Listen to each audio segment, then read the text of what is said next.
आपको ये गिवन है ratio of coefficient of volume expansion of a glass container to that of a viscous liquid kept inside a container is 1/4। ये रहा glass और ये viscous liquid है मान लो, और ये ग्लास में ग्लास का और लिक्विड का वॉल्यूम एक्सपेंशन क्या होता है, गामा, दोनों की गामा की रेशियो गिवन है।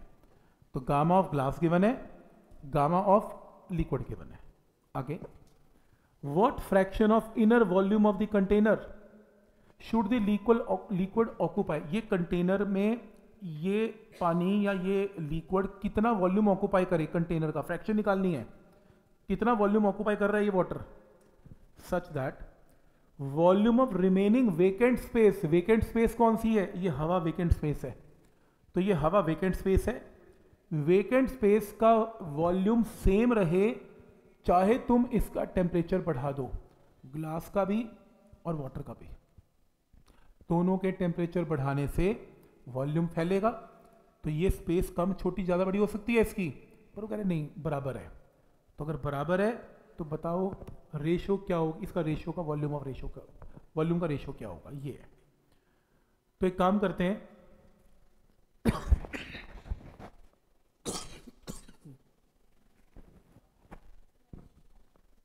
इस क्वेश्चन में गामा ग्लास, ये आर नहीं है गामा है, गामा ग्लास और गामा लिक्विड गिवन है। नेक्स्ट है, एक बात बताओ कि ग्लास का जो ये जो वेकेंट स्पेस देख रहे हो, ये खाली स्पेस, खाली स्पेस में टोटल कंटेनर का वॉल्यूम कितना है, वीजी वॉल्यूम ऑफ ग्लास, और पानी का वॉल्यूम कितना है, वीएल। तो वेकेंट स्पेस का वॉल्यूम कितना है, V G minus V L.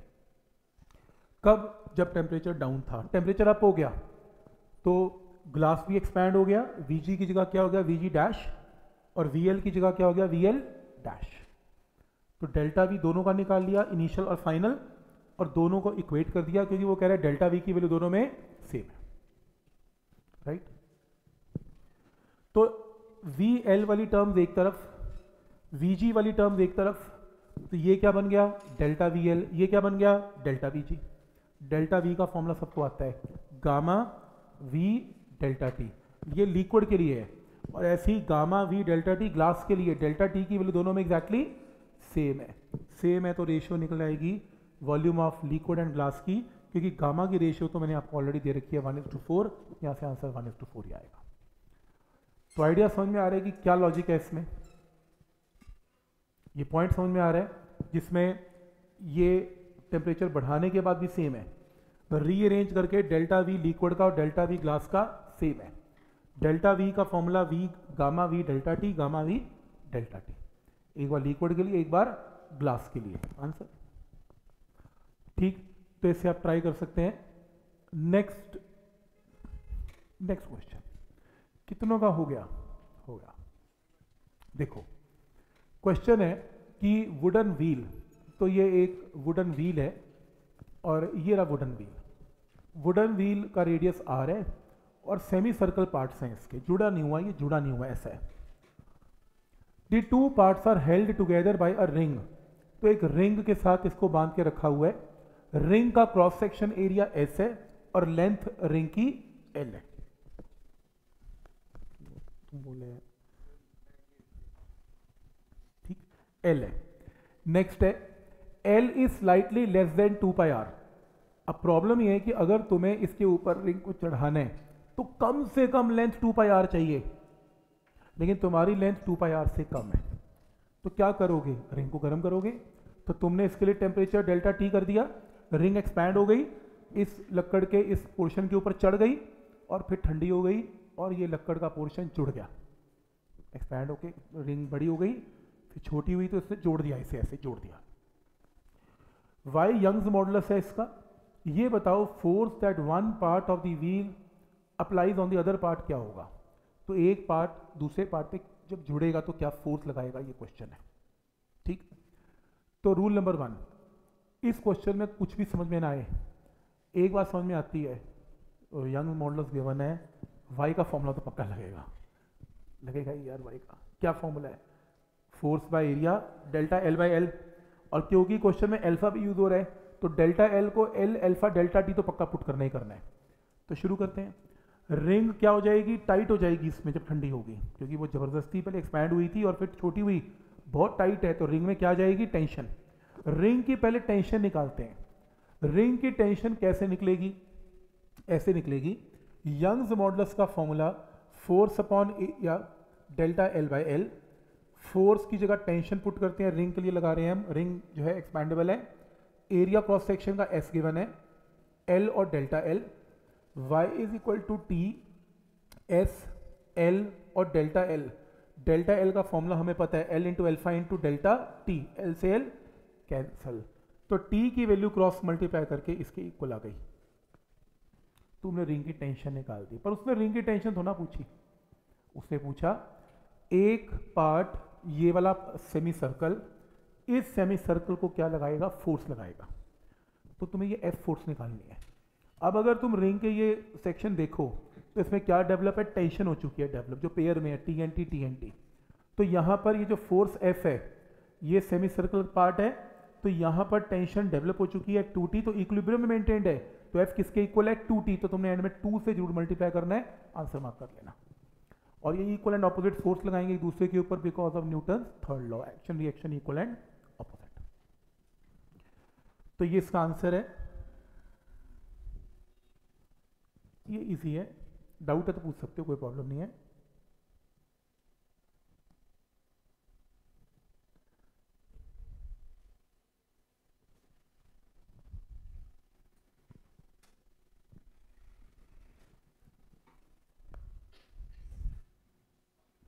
Statement problem ज़्यादा है इसमें।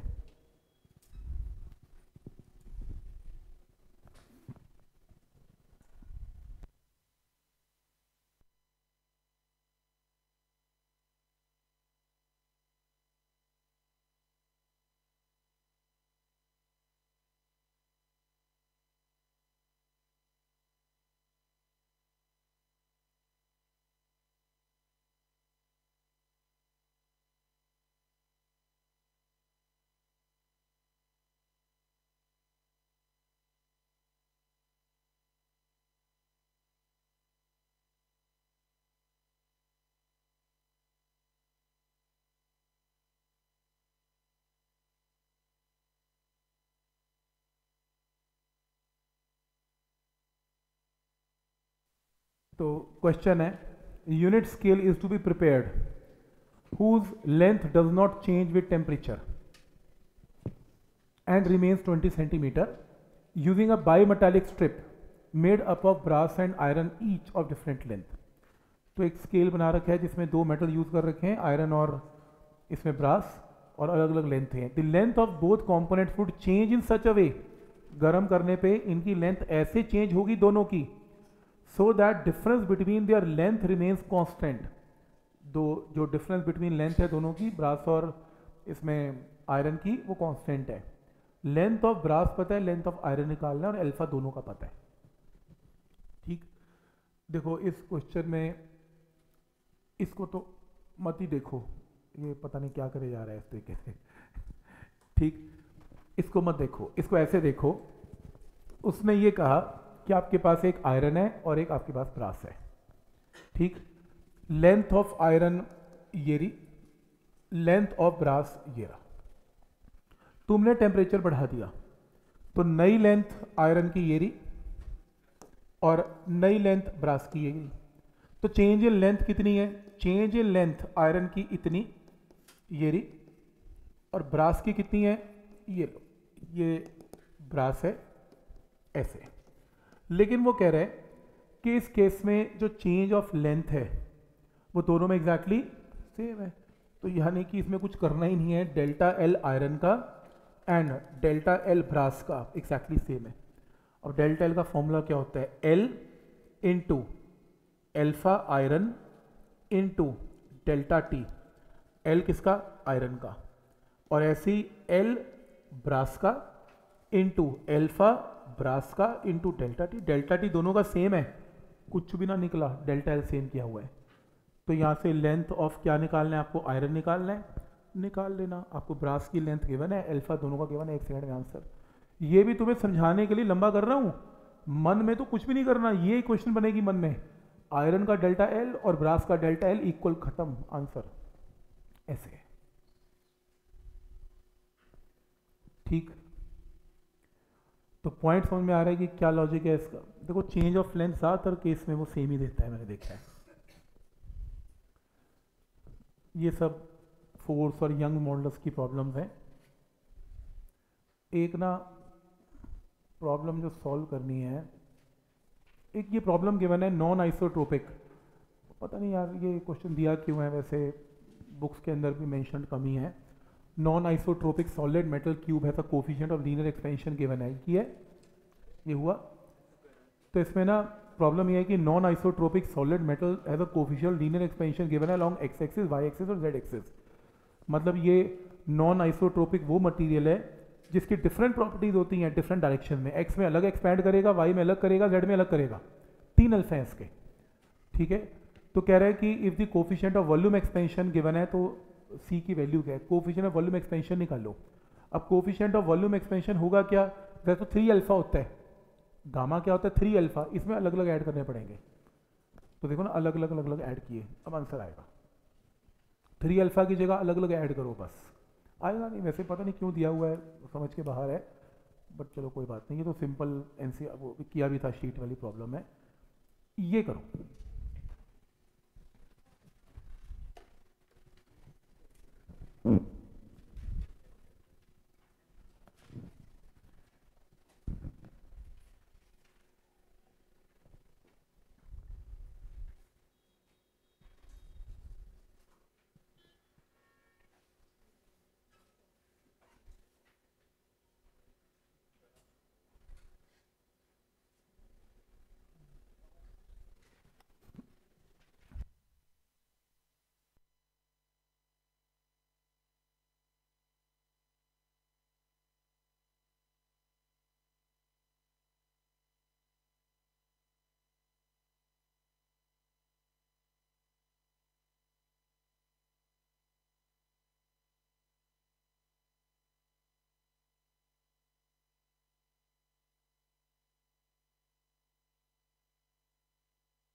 ये बोला कि हीट एनर्जी 184 किलो जूल की एनर्जी हमने दी, किसे दी, आइस को दी। आइस का मास मुझे पता है, और आइस -12 डिग्री सेल्सियस पे, बहुत ठंडी आइस है।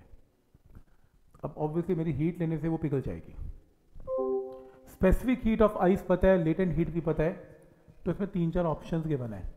टेम्परेचर बताओ क्या होगा, आइस कितना बचेगी कितना नहीं बचेगी, कुछ ऐसा है। मेरे को तो ये भी पता नहीं कि आइस मेल्ट होगी कि नहीं होगी। आइस से पूछें तेरे को मेल्ट होने के लिए क्या चाहिए, आइस क्या बोलेगी, mc delta t plus ml। तो अगर हम ये डायमेंशंस को यहाँ पे पुट करें तो आप चेक करो, आइस को मेल्ट होने के लिए एक तो Q is equal to mc delta t चाहिए, क्योंकि आइस का टेम्परेचर -12 से 0 पे होना है। सॉल्व करना, इतनी हीट चाहिए आइस को मेल्ट करने के लिए। आइस को स्टेट ऑफ मैटर मेल्ट नहीं, सॉरी 0 पे लाने के लिए, स्टेट ऑफ मैटर चेंज करने के लिए आइस को कितनी हीट चाहिए, ml, इतनी हीट चाहिए। ठीक है, तो आइस को 0 डिग्री सेल्सियस लाने के लिए इतनी हीट चाहिए, और मेल्ट करवाने के लिए इतनी चाहिए। हमने कितनी दी, 184 किलो जूल, 1000 से मल्टीप्लाई करके जूल। इतनी एनर्जी तो लग गई उसको सिर्फ टेम्परेचर 0 पे लाने के लिए। बची हीट कितनी है, हीट लेफ्ट कितनी है हमारे पास, इतनी हीट बच गई। और आइस से पूछो तेरे को मेल्ट करवाने के लिए कितनी हीट चाहिए, वो कहती इतनी चाहिए, और तुम देख रहे हो तुम्हारे पास कितनी है, सिर्फ इतनी।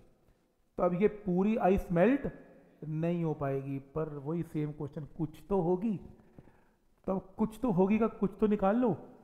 तो अब बची हुई हीट इतनी है, इस हीट को ml से इक्वेट कर दें तो m डैश आइस का मास आ जाएगा जो मेल्ट हो गया। इतनी आइस मेल्ट हो गई, इतनी अगर आइस मेल्ट हो गई, 600 ग्राम टोटल पानी जो है आइस, तो टोटल मास था 600 ग्राम था, इतनी मेल्ट हो गई, बची कितनी, इतनी बच गई। ये लेफ्ट है, लेफ्ट आइस लेफ्ट, तो ये पानी का मास था, ये बची हुई आइस है, और ये आपकी जो है ये मेल्टेड आइस है जो मेल्ट हो गई। अब वो कह रहा है रेशियो निकाल लो आइस टू वाटर, जो निकालना है निकाल लेना, जो भी निकालना है। तो ऑप्शन देख देख के मार्क करना है। बट लॉजिक समझ में आ रहा है कि पहले तुमने 0 डिग्री सेल्सियस के लिए हीट मांगी, इतनी हीट आ गई, इतनी हीट आपने दी हुई थी 184, तो बची हुई हीट इससे कम है, तो ये मेल्ट नहीं होने वाली, ये बात तो पक्की है। कुछ पार्ट मेल्ट होगा क्योंकि इतनी एनर्जी तो है आपके पास कि कुछ तो मेल्ट कर सके। तो ये क्वेश्चन को कैसे सोचना है बात समझ में आ रही है यहां तक? कोई डाउट इसमें? ठीक। और कौन सा क्वेश्चन है? नंबर क्वेश्चन डाउट 240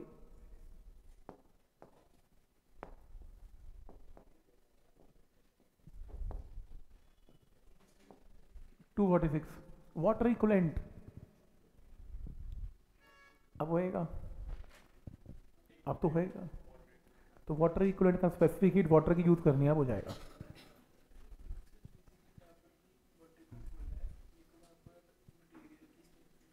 वाटर की ले लेनी है, ठीक। 249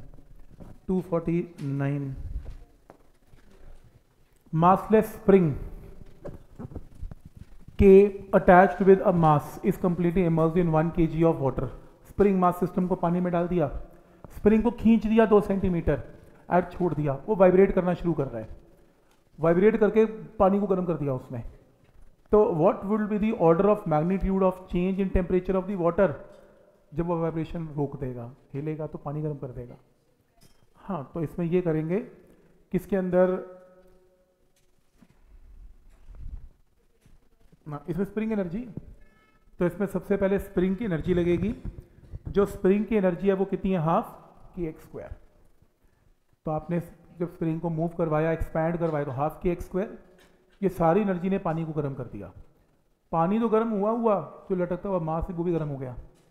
तो मास के लिए भी mc डेल्टा थी टी और वाटर के लिए भी mc डेल्टा टी। अब इक्वेट कर लेना, डेल्टा टी निकाल देना, दोनों चीजें गर्म करनी है।